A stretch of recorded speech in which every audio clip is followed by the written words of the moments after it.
પ્રધાનમંત્રી નરેન્દ્ર મોદી આવતીકાલે ગુજરાતના પ્રવાસે ગુજરાતને ₹26,000 કરોડથી વધુના વિકાસ કાર્યોની આપશે ભેટ। વડોદરાની ગુજરાત રિફાઇનરી ખાતે ઇન્ડિયન ઓઇલના એક્સો આલ્કોહોલ પ્રોજેક્ટનું પણ કરશે લોકાર્પણ।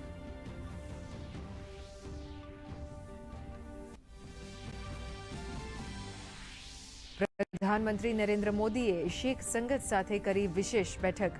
કેન્દ્રીય ઉર્જા મંત્રી હરદીપસિંહ પુરી પણ રહ્યા ઉપસ્થિત। સુપ્રસિદ્ધ ગાયિકા હર્ષદીપ કૌર દ્વારા મૂળ મંત્રની કર્ણપ્રિય પ્રસ્તુતિ। પીએમ મોદીએ કહ્યું, શીખ ગુરુનું શિક્ષણ આજે પણ સમાજ માટે માર્ગદર્શક।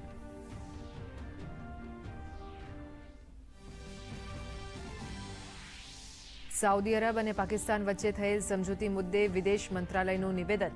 ભારત અને અરબ વચ્ચે અનેક વર્ષોથી ગાઢ વ્યૂહાત્મક ભાગીદારી। બંને દેશો વચ્ચેની ભાગીદારીમાં પારસ્પરિક હિતો અને સંવેદનશીલતા જાળવવા ઉપર આપ્યો ભાર।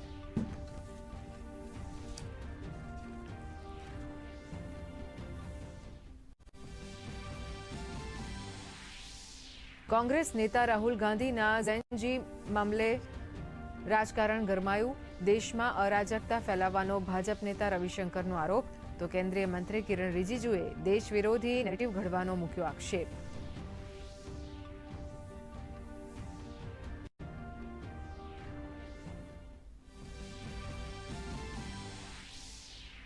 બ્લેક ફિલ્મ અને નંબર પ્લેટ વગરના વાહનો વિરુદ્ધ રાજ્ય પોલીસની ખાસ ઝુંબેશ। 14 દિવસમાં નંબર પ્લેટ વગરના 33,000થી વધુ વાહનો સામે કરાયા કેસ, તો ડાર્ક ફિલ્મ ધરાવતા 21,000 વાહનો સામે દાખલ કરાઈ ફરિયાદ।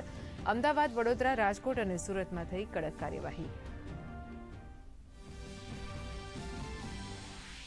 દક્ષિણ ગુજરાત, વડોદરા અને ભાવનગરમાં વરસાદી માહોલ। ભાવનગરના જેસર તાલુકાનો કોબલી નદીમાં ઘોડાપૂરની સ્થિતિ। બિલાથી ઉગલવાણના કોઝવે ઉપર પાણી ફરી વળતા રસ્તો બંધ, તો રાજ્યમાં સિઝનનો સામાન્ય કરતાં 24% વધુ વરસાદ નોંધાયો।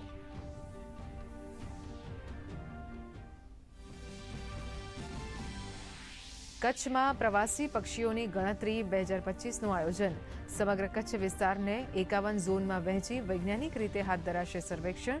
બર્ડ કાઉન્ટ ઇન્ડિયા અને ઈ બર્ડ જેવી નવી પદ્ધતિઓ દ્વારા મળતા ડેટા પક્ષી સંરક્ષણ અને વૈજ્ઞાનિક અભ્યાસને આપશે નવી દિશા।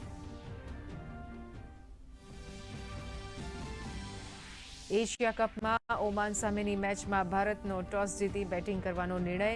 શુભમન ગિલ 5 રન બનાવી આઉટ। પ્લેઇંગ 11માં હર્ષદીપ રાણા, અર્શદીપ સિંહને અપાઈ તક।